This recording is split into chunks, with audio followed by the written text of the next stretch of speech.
Welcome back on the AM show. Time now for my blunt thoughts. You know, right here, we're independent, fearless, and credible. Here's some independent, fearless, and credible for you this morning. I've titled my blunt thoughts, New Month, Same Old Nonsense. Ghana's fast sinking ship. New month, same old nonsense. Ghana's fast sinking ship. Ghana for, like Manifest and Diggity will say, yepa asem su asem. And so asem yi dika. Inti hwan na beka. Benjamin Akakpo. Mia na meka.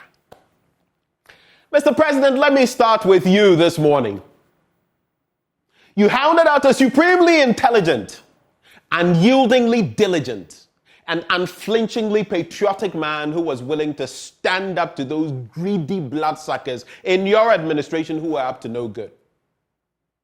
For that, you gave him the sack, employing the basest, crudest, most unleader-like tactics. As he has confirmed, you are not even paying him his full benefits upon retirement. Now witness your shame.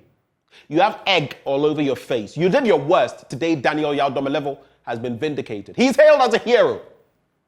What are you referenced with again? I'm sure you know already. And the things people say about you are nothing good. It's a shame. I reserve some shame this morning for the judiciary as well, even as I congratulate them, yes, for their ruling on this matter. But they too ought to be ashamed for failing the people, for failing to speedily deal with this issue for some 2 whole years. Shame on you too. Thanks to your inertia on an issue as critical as this one, we've lost a fine brain and gentleman. This ruling is a lame attempt at trying to appear diligent in serving as a purveyor of justice. Justice? It's already been overly delayed and roundly denied. So what's this ruling going to do? Absolutely nothing. It's meaningless, precisely because you delayed this long. It may serve as some precedent for other executive members to come, presidents, but the die has already been cast. Shame on you too. Shame on you, Mr. President. Shame on you, the judiciary. You are quick to haul people before you for contempt. You knew the consequences, the gravity, the sheer enormity of this case, yet you waited until now to deliver a ruling. What do we do with this now, when the damage has long been done? When the stooges have taken over and lapped freely of the milk that the puppet master serves them? What do we do? But look behind me, and you'll see. It is a shame on us all of us, but especially our leaders, that our young girls have to beg for something as basic as sanitary pads. I'm reserving some shame too for Mr. Health Minister, for the Gender Minister, and for the President. Shame on you all. Why? So many taxes. How wicked, how cruel can we be? What did these young girls ever do to us, to you, Mr. President? Some of them end up succumbing to predation because you failed to protect them by taking away these highly obnoxious taxes. That's why. You're deemed a gender advocate, Mr. President.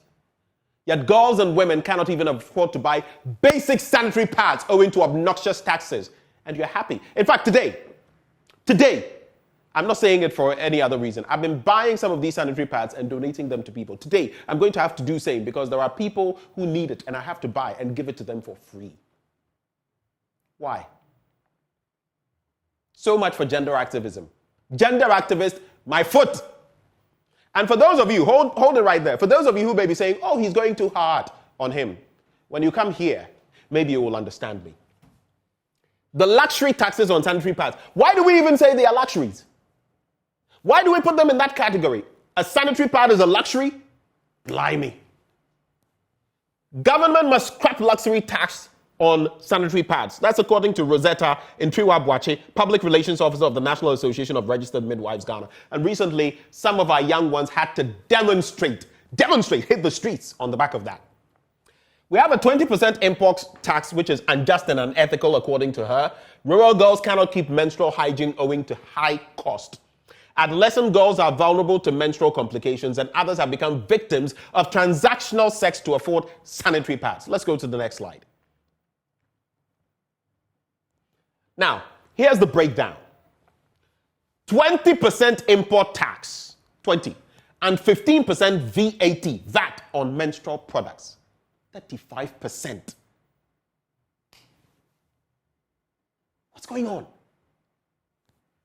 51% of Ghana's population is female. Women have an average of 450 menstruations over their lifetime. 1.8 billion people across the world menstruate. Of course, we know that of the women, not all of them, some are menopausal, they've crossed that period, and others are not even in that bracket. 500 million people lack access to menstrual products. In this country, a whole lot of us fall into that category. But here's the example of other countries, neighboring countries. Why are we not learning from them? What is wrong with us? Sanitary pads are exempted from tax in hop 2 steps. Nigeria, Rwanda, Kenya, South Africa, Tanzania, among others. What are we waiting for? What are you waiting for, Mr. President? What?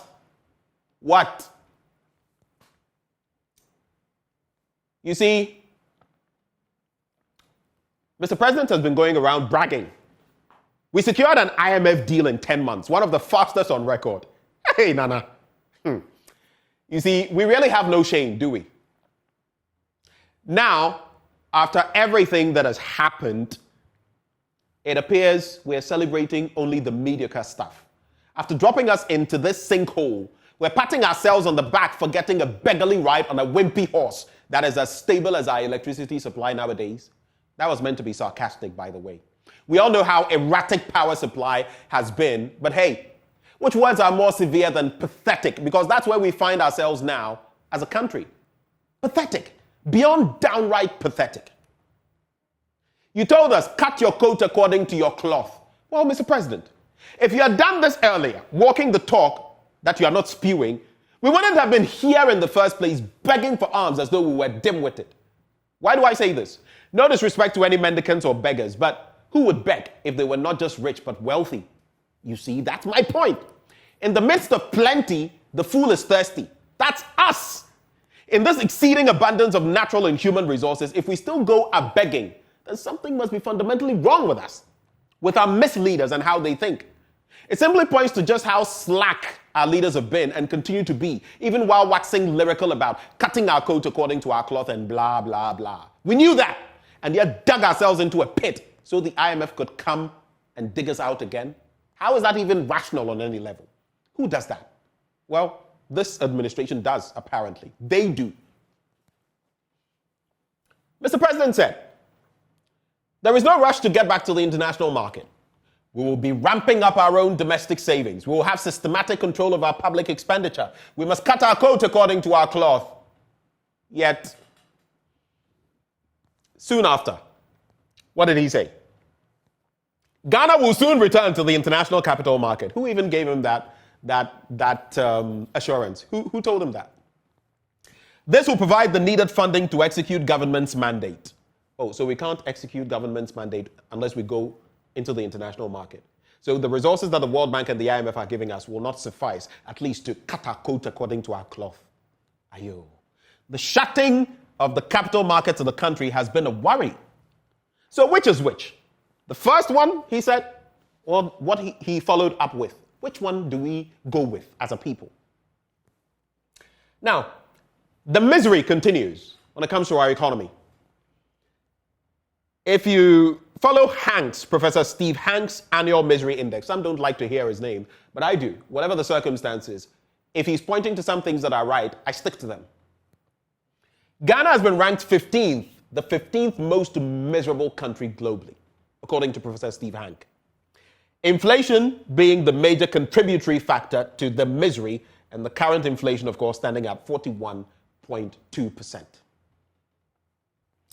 Now, if you look at the depreciation of the CEDI in 2023, all in tandem with what I'm talking about, over the last month, how much have we lost in terms of value to the dollar? 21.7%.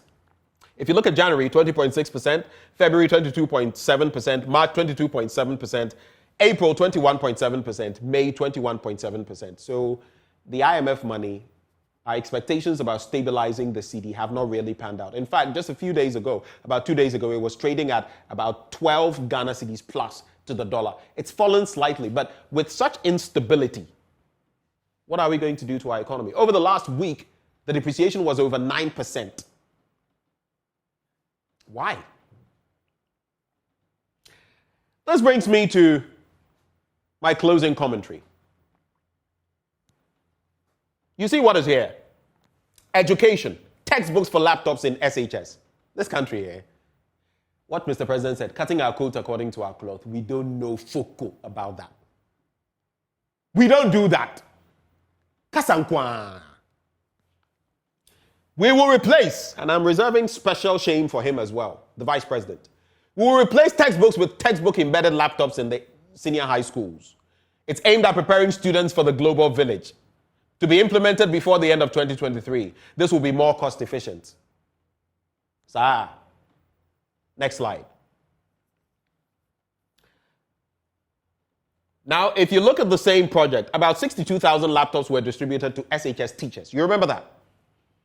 Teachers accused the GES of illegally using their money to purchase laptops for them. The All Teachers Alliance Ghana ATAG claimed the prices of the laptops had been inflated. You know what time it is. ATAG protested the initiative and asked the government to immediately refund their money. Now, if you look at this final slide, the IMF's recommendation to Ghana, of course, they had to tell us that our free SHS was poorly targeted. Kojo Ponkroma says, well, that was the aim from the beginning. We've never swayed from that. But does it make real sense, the way it's being executed and the many impediments, hurdles, problems it's facing? Should we still remain that way? It said that it's only a fool who never changes his mind.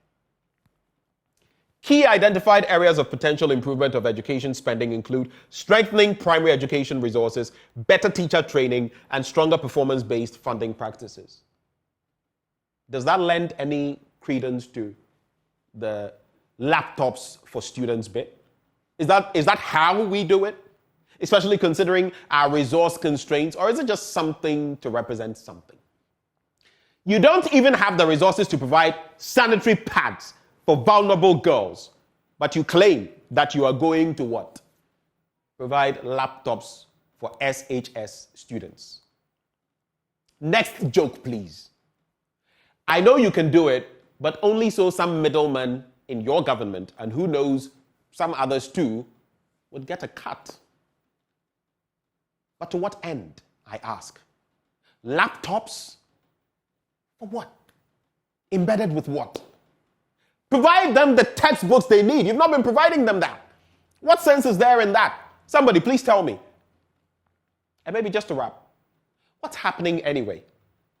Power banks are now the order of the day. When I went to Omenako yesterday, my phone was running down. Oh, quickly, I was able to. You know, some time back, you wouldn't find anybody with a power bank. It's back in vogue. It's in fashion now. I've already ordered mine because the light out situation is becoming rampant.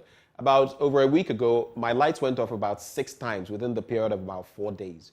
One day, my light went off again. Thankfully, it wasn't too long before it was restored. But on that front, what exactly is happening? Tariffs have been increased. Why are lights still dooming and sawing? Is Doomsaw back? Ghana, for I reflect on all these things because I am a citizen. Or am I? Maybe someone will tell me I'm not even Ghanaian anymore. Because I love Ghana. This is the land of my birth. My umbilical cord is intricately tied to this country. And we must fight for the right things to be done, so posterity will not judge us wrongly. My name is Benjamin Akako. These are my blunt thoughts served for you on a Friday morning, raw, hot, unedited, and unadulterated. God richly bless Ghana and make our motherland great and strong.